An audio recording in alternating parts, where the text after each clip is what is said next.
Assalamualaikum warahmatullahi wabarakatuh. Di sini kami dari kelompok Cecan dari kelas AK23D ingin mempresentasikan eh, hasil wawancara kami dari proyek Best Bahasa Indonesia, yaitu tentang eksplorasi ragam bahasa Indonesia dalam kehidupan sehari-hari. Adapun kelompoknya terdiri dari Maya Amalia, Widianti Dwi Agustin, Gina Padilah Rizkiati, Marsendi Audi Putri, Rahayu Agustin, dan Sipa Jayanti. Nah, dalam eksplorasi ragam bahasa Indonesia dalam kehidupan sehari-hari ini, bahasa Indonesia sebagai bahasa nasional memiliki beragam variasi penggunaan yang dipengaruhi oleh berbagai faktor sosial, situasional, dan kultural. Ragam bahasa merupakan variasi bahasa yang terjadi karena pemakaian bahasa yang berbeda-beda menurut topik yang dibicarakan, hubungan pembicara, lawan bicara, dan medium pembicara. Menurut Beckham, ragam bahasa adalah variasi bahasa menurut pemakaian yang berbeda-beda menurut topik yang diberikan, menurut hubungan pembicara, kawan bicara, orang yang dibicarakan, serta menurut medium pembicara. Pada umumnya, pemakaian bahasa Indonesia digolongkan menjadi dua jenis, yaitu baku dan tidak baku. Seperti halnya ketika kita berada dalam situasi resmi, maka kita akan menggunakan bahasa baku. Sedangkan apabila di tengah pasar atau di rumah sendiri, maka kita tidak harus menggunakan bahasa baku. Seperti contoh, apabila ditinjau dari media atau sarananya, ragam bahasa terdiri dari ragam bahasa lisan. Ragam bahasa lisan merupakan bahasa yang dihasilkan melalui alat dengan ponem sebagai unsur. Yang kedua, ada ragam bahasa tulisan. Ragam bahasa tulisan merupakan bahasa yang dihasilkan dengan menggunakan tulisan atau rangkaian huruf sebagai unsurnya. Nah, ragam bahasa Indonesia bukanlah sekadar variasi dalam pengucapan atau pilihan kata.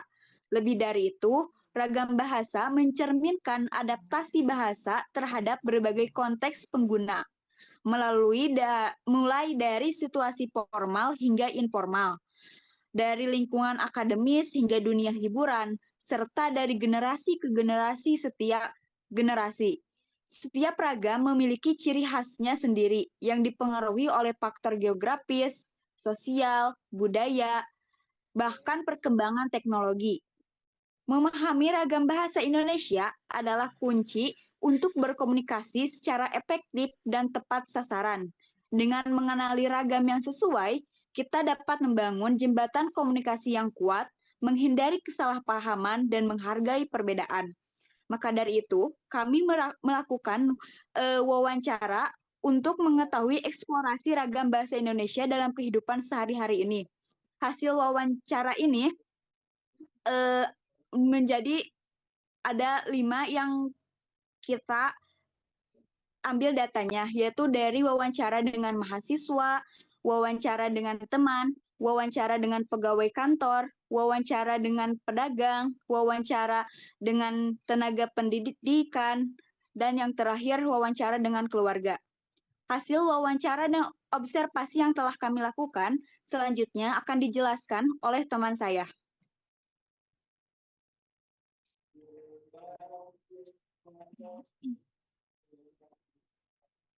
Yang pertama ada wawancara dengan mahasiswa.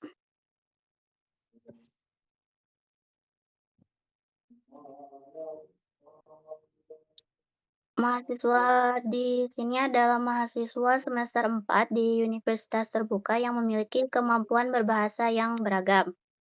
Bahasa Indonesia adalah bahasa pertama yang dia pelajari. Kemudian dia juga menguasai bahasa Betawi dan bahasa Sunda. Kemampuan bahasa Sundanya diperoleh melalui interaksi sehari-hari dengan lingkungan sekitarnya.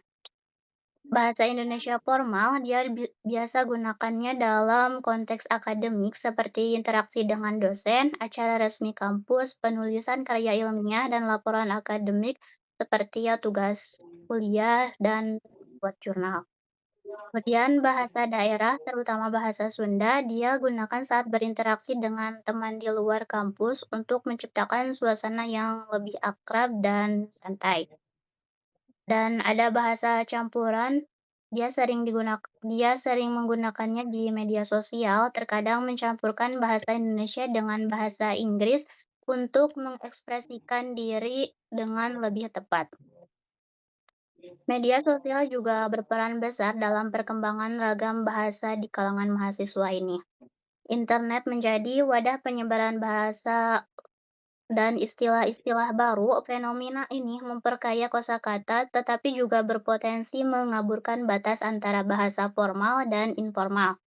Penting untuk memiliki kesadaran tentang ragam bahasa dan kemampuan menyesuaikan penggunaan bahasa sesuai konteks. Yang selanjutnya bisa dilanjutkan dengan teman saya. Baik, untuk selanjutnya saya mewawancarai teman saya yang bernama Maya Erlita. Dia mengatakan bahwa dia lebih nyaman menggunakan bahasa daerah yaitu bahasa Sunda karena sudah terbiasa dari kecil. Namun di dalam dunia pekerjaan, di dalam dunia kerja, dia lebih banyak menggunakan bahasa Indonesia karena beliau menganggap bahwa bahasa Indonesia yang formal itu lebih cocok digunakan dalam situasi resmi. Namun dia juga merasa kurang paham dengan bahasa formal karena tidak terbiasa. Namun dalam komunikasi dengan teman sebaya atau keluarga, bahasa yang digunakan yaitu bahasa daerah ya, bahasa Sunda karena cenderung lebih fleksibel, santai dan mencerminkan identitas budaya daerahnya. Mungkin hanya sekian dari saya. Untuk selanjutnya akan dilanjutkan oleh teman saya. Baik, selanjutnya kami mewawancara juga seorang pegawai kantor, di mana beliau mengatakan dalam kegiatan sehari-harinya, beliau menggunakan bahasa formal maupun non-formal. Bahasa formal dia gunakan untuk rekan kerjanya yang senior ataupun dengan atasannya. Terus dia pun menggunakan bahasa non formalnya seperti kepada rekan kerjanya yang seusia ataupun teman-temannya yang selalu dia kunjungi. Selain itu, beliau juga mengatakan bahwa dalam keberagaman bahasa ini lingkungan juga sangat berpengaruh. Misalnya di dalam kantor, dalam situasi yang formal, beliau pernah mengungkapkan bahwa dia akan menggunakan bahasa formal. Seperti, mohon maaf sebelumnya, apakah Bapak atau Ibu bisa saya bantu? Perkataan itu yang selalu digunakan olehnya ketika sedang berbicara formal dengan seorang nasabah maupun dengan atasannya. Namun, dia juga mengatakan, dia pun menggunakan bahasa non formalnya di kegiatan sehari-harinya dengan teman-temannya.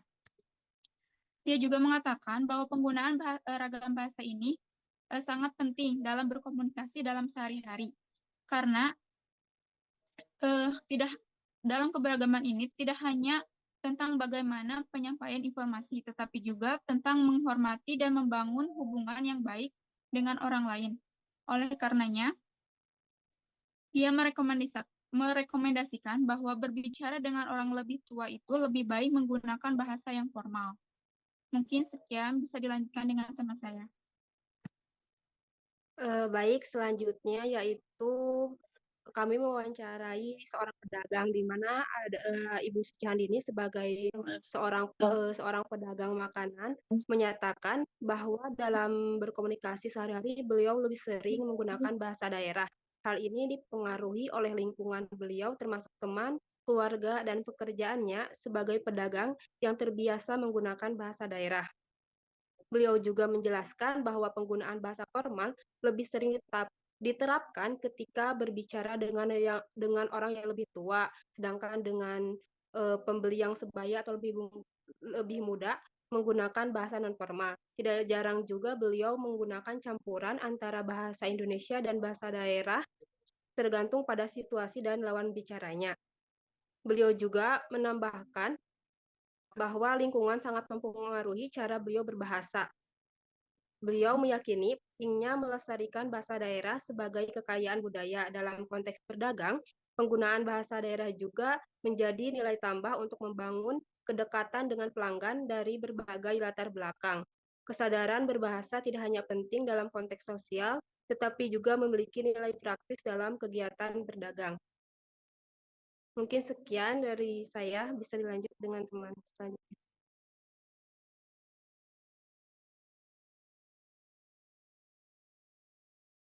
Oke, lanjut.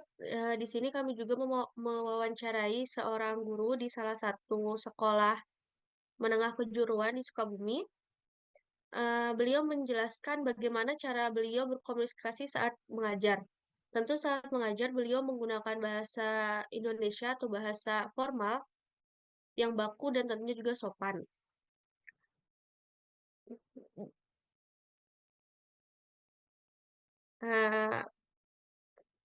Dalam keseharian dia mengajar, dia menggunakan bahasa yang baku, bahasa formal, sopan, dan baik tentunya.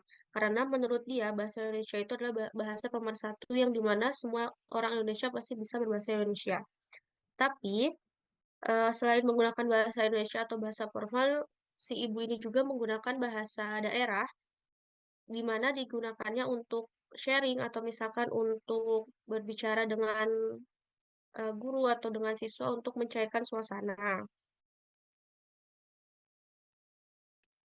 Beliau juga menegaskan konteks kita untuk berbicara dengan sopan, berbicara dengan bahasa formal, berbicara bahasa daerah itu dengan siapa saja.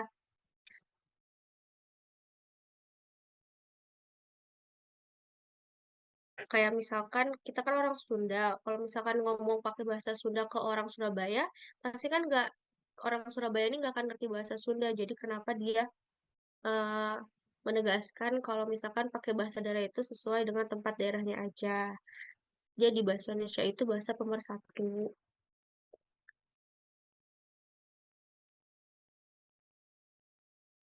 Ya, mungkin itu saja, boleh dilanjutkan dengan teman saya.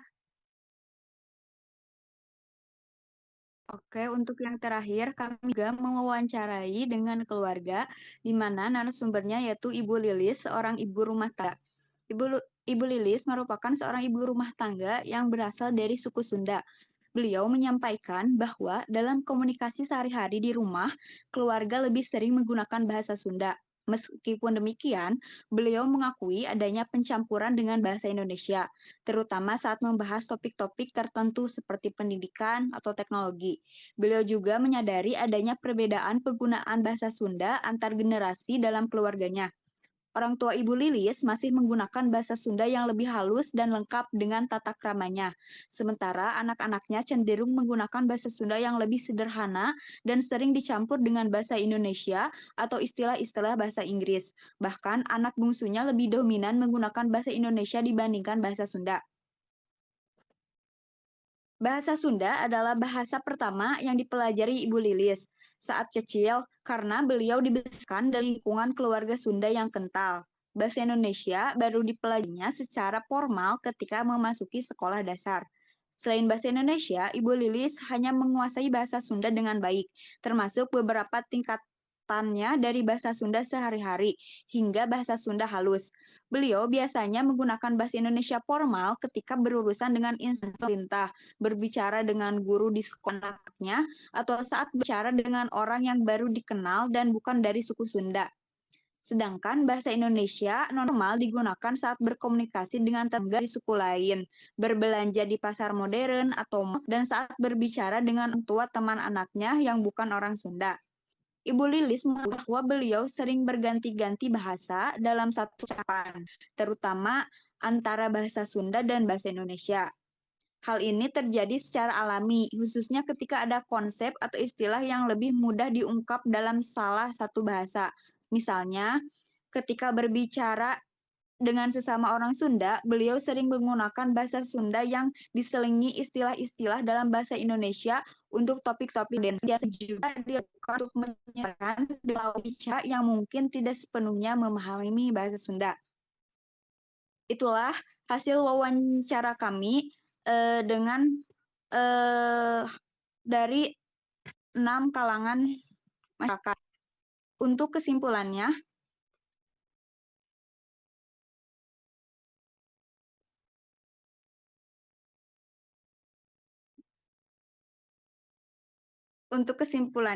akan dijelaskan lebih lanjut oleh teman saya.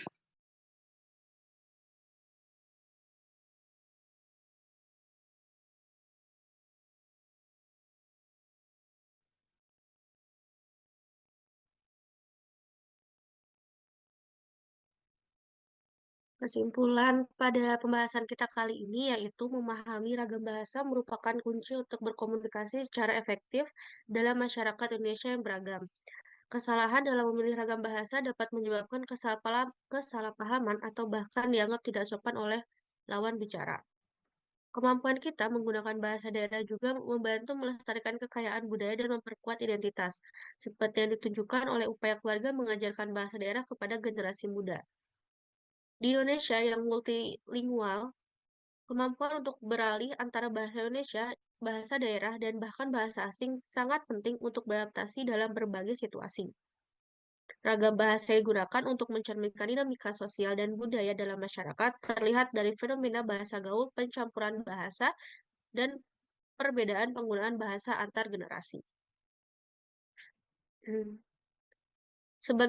Sebagaimana dikatakan oleh salah satu narasumber kita, penggunaan ragam bahasa yang tepat bukan hanya tentang penyampaian informasi, tetapi juga tentang menghormati dan membangun hubungan yang baik dengan orang lain. Mungkin itu saja presentasi kami pada malam ini. Kurang lebih yang mohon dimaafkan. Terima kasih. Wassalamualaikum warahmatullahi wabarakatuh.